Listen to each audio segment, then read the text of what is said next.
Hello everybody and welcome back. My name is Kari and yes, I've been gone for 5 months? 6 months. I've been gone for a while.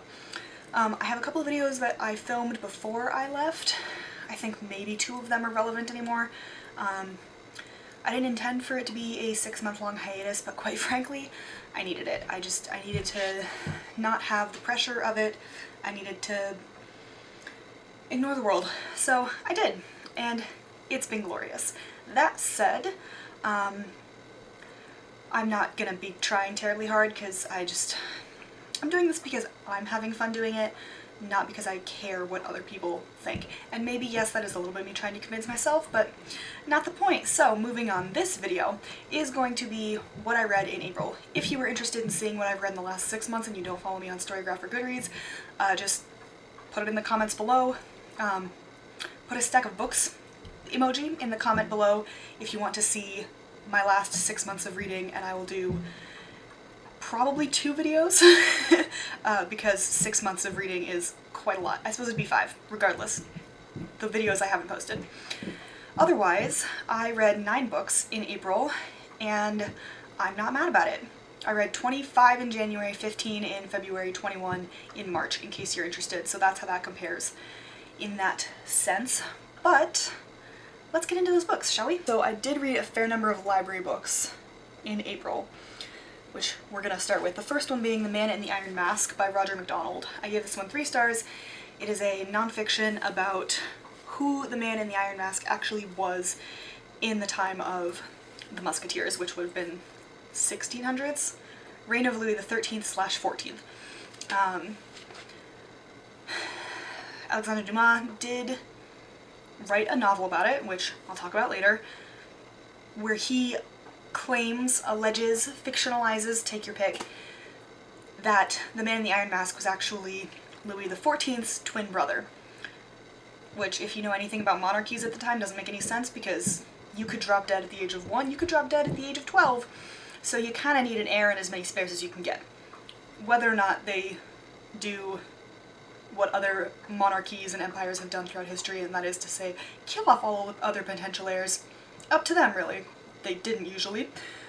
But regardless, MacDonald takes a lot of different sources and basically says, nope, that's just a fun little illogical puzzle that Dumas came up with. It's not actually true. I will not tell you who it is, though, or who MacDonald hypothesizes it is. You have to read the book if you want to go find out. Or just Google it.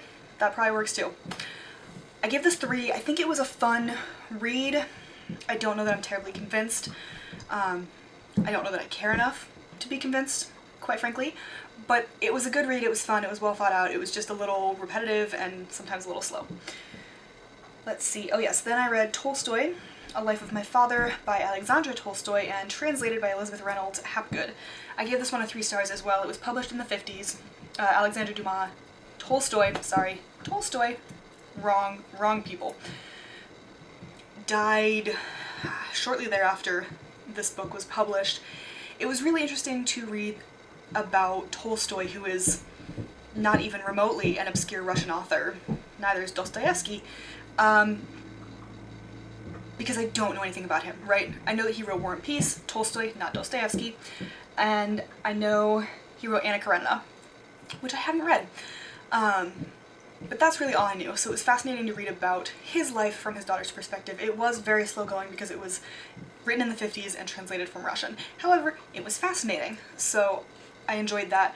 But then I read Tolstoy, A Russian Life by Rosamund Bartlett, and I gave that 3.5 stars.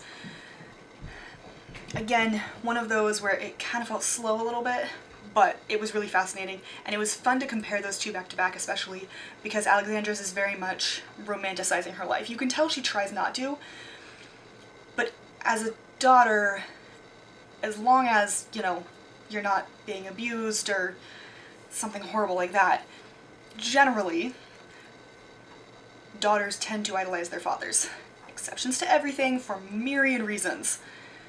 But that is sort of a general path, and so it was very interesting to compare the 2 because Bartlett will say some things and I go, oh yeah, like Alexandra said this, and then Bartlett goes, yes, but actually. So I liked that. I liked that bit, but like I said, it was just a little bit slow and heavy and very, very reliant on quoting Tolstoy's letters, papers. He wrote like Hamilton did. Oh my gosh. And while I appreciate primary sources, I don't feel the need to read the entirety of Tolstoy's correspondence, which is not even remotely what I did because apparently he had thousands upon thousands upon thousands upon thousands of pages. Like I said, Hamilton. But it was very lengthy. So first up is In Search of a Kingdom by Lawrence Bergreen, Francis Drake, Elizabeth I, and the Perilous Birth of the British Empire. Obviously, I know I haven't been here for 5-6 months, but if you've watched any of my other videos, I'm pretty sure I mentioned Elizabeth I in 95% of them at the least, because I'm obsessed. I adore her. She's amazing. I have also made it a goal this year to read at least one book about Elizabeth in some capacity every single month. Thus far, I've been doing decently. This one I gave, I believe, 4 stars. It is what it sounds like, Francis Drake's circumnavigation around the world. First person to do it. I did find this fascinating. I wish it had a little bit more about Francis Drake himself, and specifically just more detail about the birth of the British Empire and Elizabeth I and how they all related to each other, because it felt very much like it was just the circumnavigation of the world, you know? And while that's a fascinating topic, it's a different book, so the title was a little bit misleading. Like I said, I did still really enjoy this. I think the writing was good, the research was clearly there, and I loved learning about another facet of Elizabeth's reign. Then, just to stick with the British theme here, I read The Raven Master, My Life with the Ravens at the Tower of London by Christopher Scaife. He is a current yeoman warder, or at least one was when this was published, 2014-ish, I think. It is what it says it is. It's very short, so I think I read this in 3 hours. I thoroughly enjoyed this. I think I gave this a 4.5 stars. Pretty high up.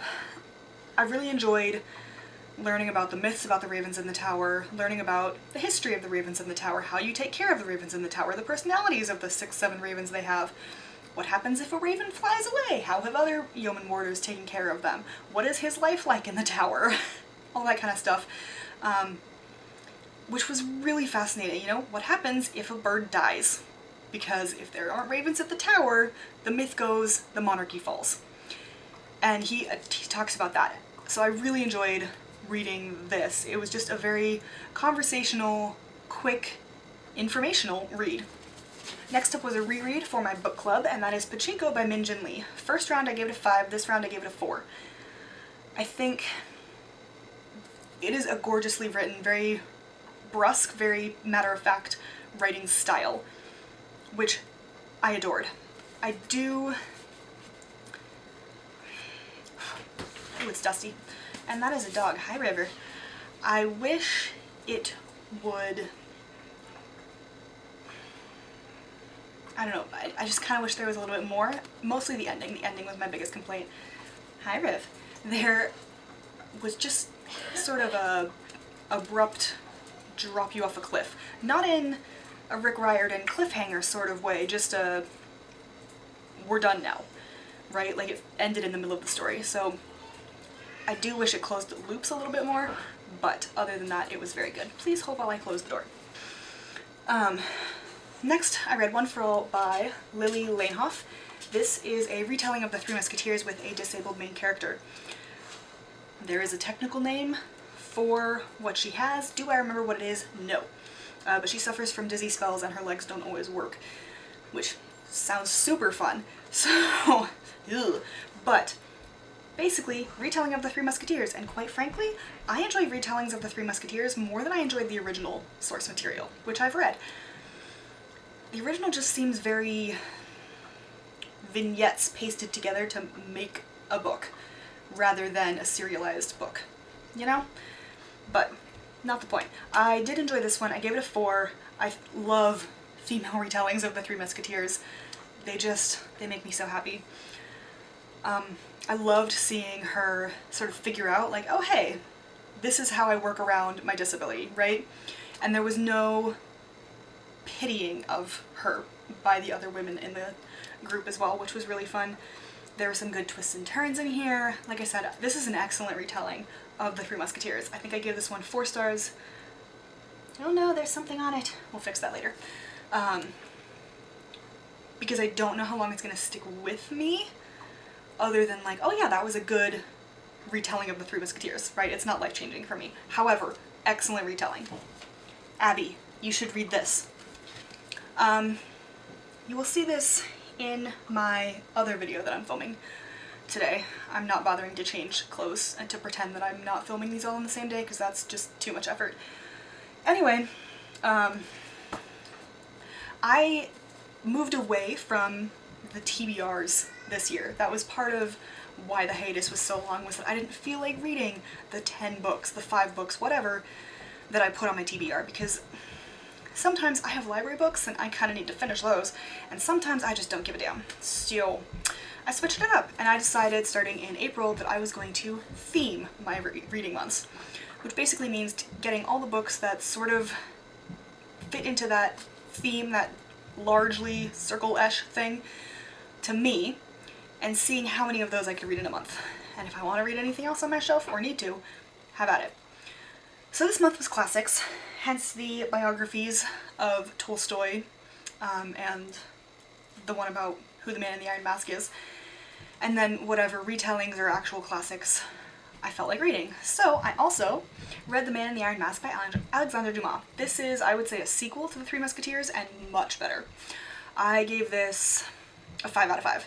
I loved it. I think I will definitely be thinking about this for a while.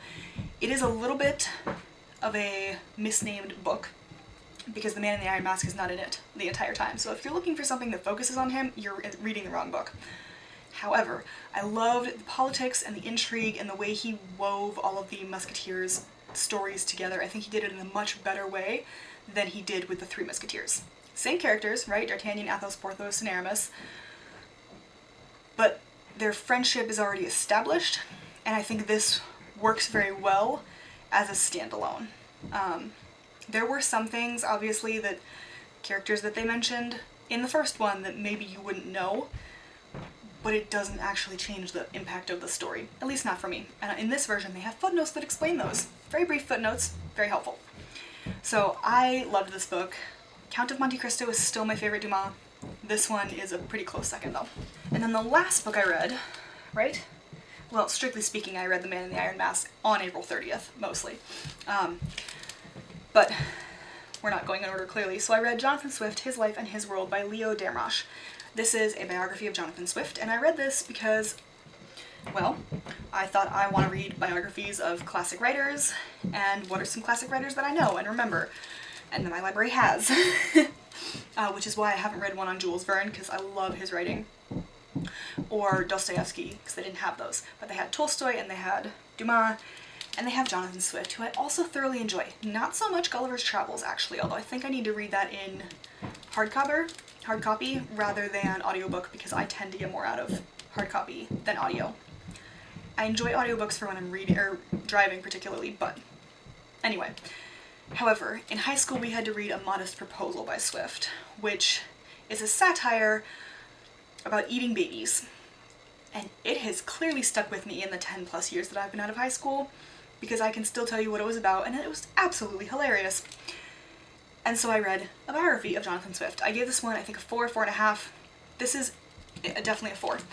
It was an excellently written book. I think his organization could have used a couple of cleanups, largely because he says at the beginning of the book he doesn't do it in necessarily a strictly chronological way, which is fine, except that he then repeats stuff, and it felt patronizing to have him explain who, I don't remember their names, but who this person was 3 times in 100 pages, just because they're in different chapters, a couple of chapters apart. Chapters are pretty short, so I will say that. Nice, fast-going book. The way it was written was great, except for the repetitive bit, because I didn't like being treated as if I had forgotten who this person was when I just saw him 2 chapters ago. And he also repeats quotes, which I didn't love either. So there was some repetition that probably could have taken out 50 pages in this. Maybe not quite that much, but it could have taken out enough that it was clearly noticeable to me, and I didn't love it. However, it was a really good biography, and it went through his entire life. I didn't realize he had Meniere's. French guy's disease, he goes deaf and dizzy. Didn't realize he had that disease. I should have thought to look it up before I filmed, but I didn't, and I actually had the motivation to film, so that's where we're at. But anyway, didn't know that. It was fascinating. Poor guy spent the last like 5 years of his life basically an invalid. Couldn't hear, couldn't get up. Like, oh, I know, oh, it sounds awful. It does. But anyway, yeah, so it was fascinating. It was really interesting to read, and I liked it. So those are the 9 books that I read in April. I am not mad at it because some of those were very thick books.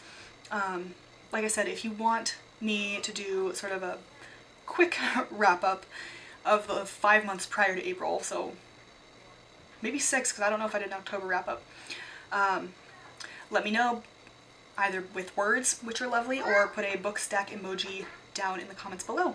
And in the meantime, I will see you in my next video. Bye!